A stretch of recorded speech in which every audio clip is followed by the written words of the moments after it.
আসসালামু আলাইকুম রহমাতুল্লাহ। প্রিয় দর্শক, আজকের ভিডিওতে আলোচনা করব মুনাজাত করার সঠিক নিয়ম সম্পর্কে। মুনাজাতের আগে কি পড়বেন, মুনাজাতের শেষে কি পড়বেন এবং সেই সাথে পবিত্র কোরআনের 5টি মুনাজাতের দোয়া বাংলা উচ্চারণ ও অর্থসহ জানিয়ে দিব। সর্বশেষে আমরা আলোচনা করব দোয়া কবুলের গুরুত্বপূর্ণ 10টি সময় সম্পর্কে। ভিডিওটি একটু লম্বা হতে পারে। যদি আপনারা ভিডিওটি না টেনে সম্পূর্ণ দেখেন তাহলে অনেক উপকৃত হবেন ইনশাআল্লাহ। সুতরাং ভিডিওটি না টেনে সম্পূর্ণ দেখুন এবং উপকারী মনে হলে প্রিয়জনের কাছে বেশি পরিমাণে শেয়ার করুন, যেন তারাও জানতে পারে এবং আমল করতে পারে। আর আমাদের চ্যানেলের নতুন দর্শক হলে চ্যানেলটি এখনই সাবস্ক্রাইব করে পাশের বেল আইকনটি অল নোটিফিকেশন করে রাখুন, যেন পরবর্তী ভিডিওগুলো সহজেই পেয়ে যান। তাহলে চলুন আমরা সম্পূর্ণ ভিডিওটি এখনই শুরু করি। দর্শক, অনেক সময় সঠিক নিয়মে আল্লাহর কাছে দোয়া মোনাজাত না করার কারণে আমাদের দোয়া বা মোনাজাত কবুল হয় না। মোনাজাত করার সঠিক নিয়ম জেনে আমল করলে আল্লাহ তাআলা আমাদের মোনাজাত দোয়া অবশ্যই কবুল করবেন। মোনাজাত মানে হচ্ছে আল্লাহর কাছে আমাদের বিভিন্ন প্রয়োজনে প্রার্থনা ও দোয়া করা। মোনাজাত বা দোয়ার মাধ্যমে আমাদের জীবনের ভাগ্যের পরিবর্তন হয়ে যেতে পারে। বান্দা যখন একনিষ্ঠভাবে আল্লাহর কাছে মোনাজাত করে, আল্লাহ তাআলা তখন বান্দার ডাকে সাড়া দেন, বান্দার সকল প্রয়োজন পূরণ করেন। মোনাজাত যে কোনো সময় করা যায়, দিনে রাতে, দাঁড়ানো, শুয়ে বসে, উজু ছাড়া কিংবা উজু করে যে কোনোভাবে মোনাজাত করতে পারেন। এমনকি গোসল ফরজ হওয়ার অবস্থায়ও বা নারীদের মাসিক চলাকালীন অবস্থায়ও দোয়া মোনাজাত করতে পারবেন। তবে সঠিক নিয়মে মোনাজাত বা দোয়া করলে সেই দোয়া কবুল হওয়ার সম্ভাবনা খুবই বেশি থাকে। দর্শক, অজু অবস্থায় পশ্চিম দিকে ফিরে দোয়া করা মুস্তাহাব বা উত্তম, তবে এটা জরুরি নয়। উজু ছাড়া অন্যদিকে ফিরেও মোনাজাত করা যাবে। মোনাজাতে 2 হাত তোলা মুস্তাহাব। আল্লাহ তাআলা এটা পছন্দ করেন যে মানুষ ভিক্ষুকের মতো তার দরবারে বিনীতভাবে 2 হাত তুলে দোয়া করবে। এইভাবে দোয়া করলে আল্লাহ তাআলা সেই দোয়া কবুল করেন। হযরত সালমান ফার্সি রাদিয়াল্লাহু আনহু হতে বর্ণিত আছে, আল্লাহর রাসূল সাল্লাল্লাহু আলাইহি সাল্লাম বলেছেন, তোমাদের রব লজ্জাশীল ও দানশীল। তার বান্দা যখন তার নিকট 2 হাত তুলে প্রার্থনা করে তখন তিনি খালি হাতে ফিরিয়ে দিতে লজ্জাবোধ করেন। হাদিসটি মুসনাদ আহমদে, তিরমিজি শরীফে, আবু দাউদ শরীফে বর্ণিত হয়েছে। দর্শক, মুনাজাত বা দোয়া খুবই গুরুত্বপূর্ণ ইবাদত। বান্দা যখন একনিষ্ঠভাবে আল্লাহ তাআলার কাছে দোয়া বা প্রার্থনা করে তখন আল্লাহ তাআলা সেই দোয়া কবুল করেন।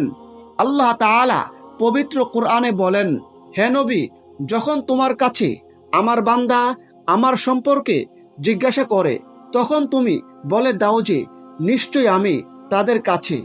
প্রার্থনাকারী যখন আমাকে ডাকে তখন আমি তার ডাকে সাড়া দেই। সুতরাং তারাও যেন আমার ডাকে সাড়া দেয় ও ঈমান আনয়ন করে।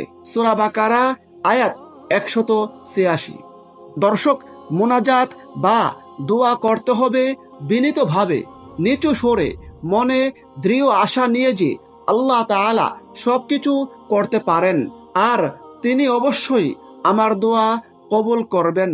আমি এত পাপী, আল্লাহ তাআলা আমার দোয়া কবুল করবেন কিনা এইরকম সন্দেহ থাকলে বা আল্লাহ তাআলা কবুল করবেন না, আমাকে ক্ষমা করবেন না, আল্লাহ তাআলা সম্পর্কে এমন ধারণা নিয়ে দোয়া করলে আল্লাহ তাআলা সেই দোয়া কবুল করেন না। বান্দা যতই পাপী হোক না কেন আন্তরিকভাবে তাওবা করে জান্নাতুল ফিরদাউসের আশা রেখেই দোয়া করবে। আর যে দোয়া করা হচ্ছে সেই দিকে মনোযোগ রেখে বুঝে আল্লাহর কাছে চাইতে হবে। উদাসীন হয়ে অন্তর থেকে না চেয়ে শুধুমাত্র মুখে মুখে উচ্চারণ করে গেলে বা আন্তরিকভাবে দোয়া না করলে, দেখানো দোয়া করলে আল্লাহ তাআলা সেই দোয়া কবুল করেন না। কান্নাকাটি করে বিনীতভাবে দোয়া করলে আল্লাহ তাআলা অত্যন্ত খুশি হন এবং দোয়া কবুল করেন। দর্শক, মোনাজাতের প্রথমে আল্লাহ তাআলার প্রশংসা দিয়ে শুরু করতে হবে। এই বলে আল্লাহ তাআলার প্রশংসা করা যেতে পারে, আলহামদুলিল্লাহি হামদান কাসীরা তাইয়িবান মুবারাকান ফীহি। সমস্ত প্রশংসা আল্লাহর জন্য, যে প্রশংসা পবিত্র ও বরকতপূর্ণ। অথবা এটা বলেও আল্লাহ তাআলার প্রশংসা করা যাবে, আলহামদুলিল্লাহি রব্বিল আলামিন। সমস্ত প্রশংসা আল্লাহ তাআলার জন্য, যিনি জগৎসমূহের প্রতিপালক। আল্লাহ তাআলার প্রশংসার পরে রাসূলের প্রতি দুরূদ পড়তে হবে। ছোট বড় যে কোনো দুরূদ শরীফ পড়া যাবে। হাদিসে রয়েছে, একদিন আল্লাহর রাসূল সাল্লাল্লাহু আলাইহি সাল্লাম দেখলেন যে এক ব্যক্তি দোয়া করেছে, কিন্তু সে দোয়াতে আল্লাহর প্রশংসা ও রাসূলের প্রতি দুরূদ পাঠ করেননি। তখন রাসূল কারীম সাল্লাল্লাহু আলাইহি সাল্লাম তাকে লক্ষ্য করে বললেন, সে তাড়াহুড়া করেছে। অতঃপর সে আবার প্রার্থনা করল। রাসূলুল্লাহ সাল্লাল্লাহু আলাইহি সাল্লাম তাকে অথবা অন্য কাউকে বললেন, যখন তোমাদের কেউ দোয়া করে তখন সে যেন প্রথমে আল্লাহ তাআলার প্রশংসা ও তার গুণাগুণ দিয়ে দোয়া শুরু করে, অতঃপর রাসূলের প্রতি দুরূদ পাঠ করে, এরপর যা ইচ্ছা আল্লাহ তাআলার কাছে প্রার্থনা করে। হাদিসটি আবু দাউদ শরীফে, তিরমিজি শরীফে বর্ণিত হয়েছে। দর্শক, প্রথমে আল্লাহ তাআলার প্রশংসা ও রাসূলের উপর দুরূদ পাঠের মাধ্যমে দোয়া শুরু করবেন। তারপর নিজের ইচ্ছা মতো যে কোনো দোয়া করতে পারেন। নিজের জন্য বা অন্যের জন্য, দুনিয়া ও আখিরাতের যে কোনো কল্যাণের জন্য, নিজের যে কোনো প্রয়োজনের জন্য দোয়া করতে পারেন। তাহলে আল্লাহ তাআলা আমাদের দোয়া কবুল করবেন। পবিত্র কোরআনে আল্লাহ তাআলা নিজেই বলেছেন, তোমরা আমাকে ডাকো, আমি তোমাদের ডাকে সাড়া দিব। সূরা মুমিন আয়াত 60।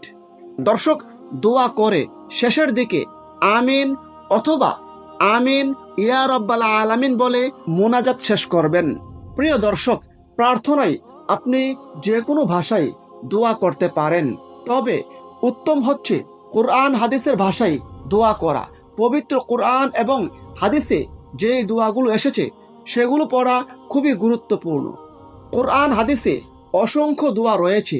সেই সকল দোয়া থেকে মুনাজাতে পড়ার জন্য 5টি গুরুত্বপূর্ণ দোয়া বাংলা উচ্চারণ সহ এখনই বলে দিচ্ছি। 1 নম্বর, রব্বানা আতিনা ফিদ দুনিয়া হাসানাহ ওয়া ফিল আখিরাতি হাসানাহ ওয়া কিনা আযাবান নার।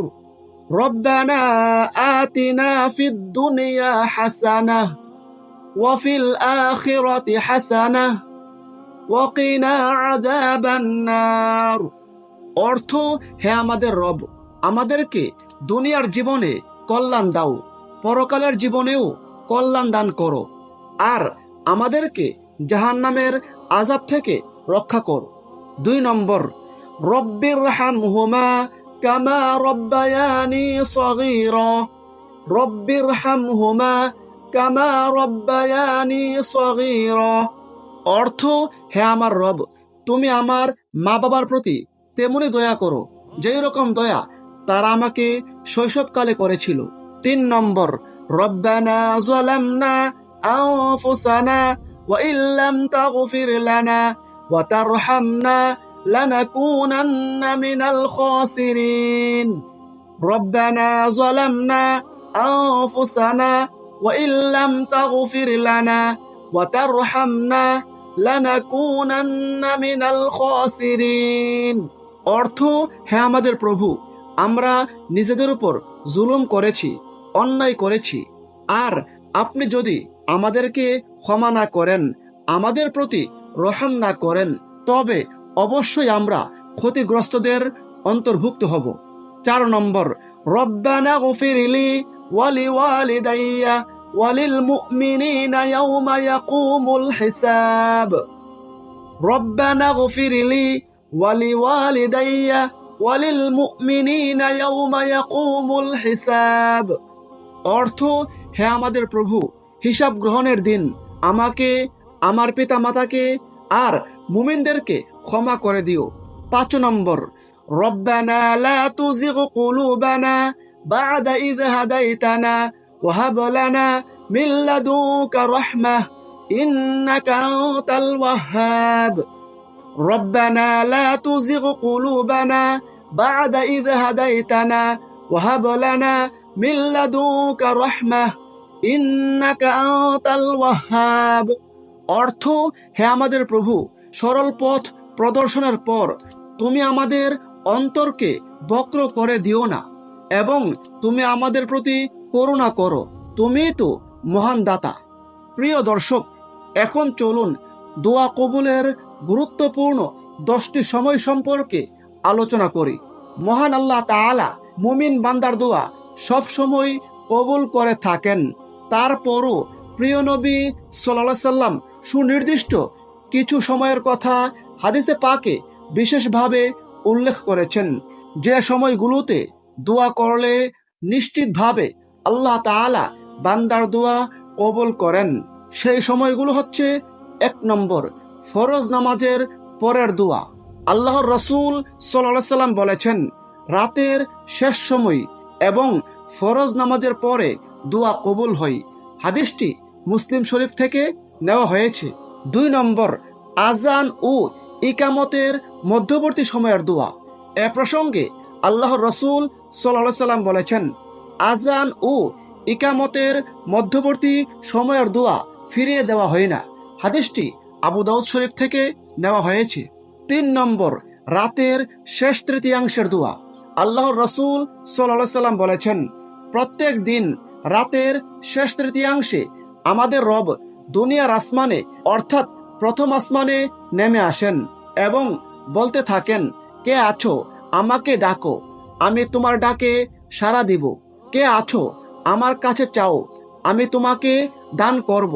কে আছো, আমার কাছে ক্ষমা প্রার্থনা করো, আমি তোমাকে ক্ষমা করে দিব। হাদিসটি বুখারী শরীফে বর্ণিত হয়েছে। 4 নম্বর, জুমার দিনের দোয়া। আল্লাহর রাসূল সাল্লাল্লাহু আলাইহি সাল্লাম বলেছেন, জুমার দিনে এমন একটি সময় আছে যে সময়টা কোনো মুমিন মুসলমান নামাজ পড়া অবস্থায় পায় এবং আল্লাহর কাছে কোনো কিছু প্রার্থনা করে, অবশ্যই আল্লাহ তাআলা তার সে চাহিদা পূরণ করবেন এবং তিনি তার হাত দিয়ে সেই সময়টির সংক্ষিপ্ততার ইঙ্গিত দেন। হাদিসটি বুখারী শরীফে বর্ণিত হয়েছে। 5 নম্বর, সিজদার সময়ের দোয়া। এ প্রসঙ্গে আল্লাহর রাসূল সাল্লাল্লাহু আলাইহি সাল্লাম বলেছেন, যে সময়টাতে বান্দা আল্লাহর সবচেয়ে কাছে চলে যায় তা হলো সিজদার সময়, সুতরাং তোমরা তখন আল্লাহর কাছে বেশি বেশি চাও। হাদিসটি মুসলিম শরীফে বর্ণিত হয়েছে। 6 নম্বর, রোজাদার ব্যক্তির ইফতারের সময়ের দোয়া। আল্লাহর রাসূল সাল্লাল্লাহু আলাইহি সাল্লাম বলেছেন, 3 ব্যক্তির দোয়া ফিরিয়ে দেওয়া হয় না। তারা হচ্ছে: 1 নম্বর, রোজাদার ব্যক্তির ইফতারের সময়ের দোয়া। 2 নম্বর, ন্যায়পরায়ণ শাসকের দোয়া। 3 নম্বর, মাজলুম ব্যক্তির দোয়া। হাদিসটি মুসনাদ আহমদে তিরমিজি শরীফে বর্ণিত হয়েছে। দর্শক, দোয়া কবুলের গুরুত্বপূর্ণ সময়গুলোর মধ্যে 7 নম্বর হচ্ছে বৃষ্টি বর্ষণের সময়ের দোয়া। আল্লাহর রাসূল সাল্লাল্লাহু আলাইহি সাল্লাম বলেছেন, 2 সময়ের দোয়া ফিরিয়ে দেওয়া হয় না: আজানের সময়ের দোয়া এবং বৃষ্টি বর্ষণের সময়ের দোয়া। হাদিসটি আবু দাউদ শরীফে বর্ণিত হয়েছে। 8 নম্বর, আরাফার দিনের দোয়া। এ প্রসঙ্গে আল্লাহর রাসূল সাল্লাল্লাহু আলাইহি সাল্লাম বলেছেন, দোয়ার মধ্যে শ্রেষ্ঠ হচ্ছে আরাফার দিনের দোয়া। হাদিসটি তিরমিজি শরীফে বর্ণিত হয়েছে। 9 নম্বর, জিলহজ মাসের প্রথম 10 দিনের দোয়া। এ প্রসঙ্গে আল্লাহর রাসূল সাল্লাল্লাহু আলাইহি সাল্লাম বলেছেন, জিলহজ মাসের প্রথম 10 দিনের আমল অন্য যে কোনো দিনের আমলের চেয়ে উত্তম। সুবহানাল্লাহ। হাদিসটি বুখারী শরীফে বর্ণিত হয়েছে। 10 নম্বর, কদরের রাতের দোয়া। এ প্রসঙ্গে আল্লাহর রসুল সাল্লাল্লাহু সাল্লাম বলেছেন, যে ব্যক্তি ঈমানের সঙ্গে সওয়াব লাভের আশায় লাইলাতুল কদরে জেগে দাঁড়িয়ে নামাজ আদায় করে, তার জীবনের সমস্ত গুনাহ ক্ষমা করে দেওয়া হয়। সুবহানাল্লাহ। হাদিসটি বুখারী শরীফে বর্ণিত হয়েছে। মহান আল্লাহ তাআলা আমাদের সকল মুসলিম উম্মাহকে সঠিক নিয়মে আল্লাহ তাআলার কাছে প্রার্থনা করার তৌফিক দান করুন। আমিন। আসসালামু আলাইকুম ওয়া রাহমাতুল্লাহ।